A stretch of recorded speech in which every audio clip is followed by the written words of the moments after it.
మన జీవితంలో ఎప్పుడైతే శోధన ఎదురైందో, మన జీవితంలో ఎప్పుడైతే పరిస్థితులు మనం అనుకున్నట్టుగా జరగలేదో, when things are not favourable to us, we need to remember that we need to look into our self.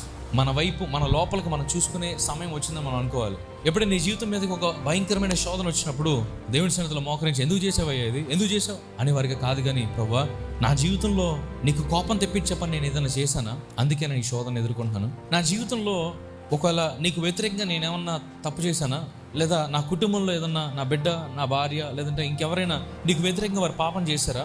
ఒకవేళ ఈ శోధన ద్వారా మా జీవితంలో ఏదైనా సరిచేయాలని ఆశపడుతున్నావా? ఎప్పుడైనా ఏదైనా పొరపాటు జరిగినప్పుడు ఎప్పుడు మన వేలు ఎదురు వైపే ఉంటుంది. నువ్వే చేసావు, నీ వల్ల ఇదైంది, నీ వల్ల ఇదైంది, నీ వల్ల ఇదైంది. ఇంట్లో ఒకరికొకళ్ళు వేలు చూపించుకుంటుంటారు. కానీ దేవుడు అంటున్నాడు, మీ జీవితంలో ఏదైనా ఒక తప్పు జరిగినప్పుడు ఆ వేలు మన వైపు తిరగాలి.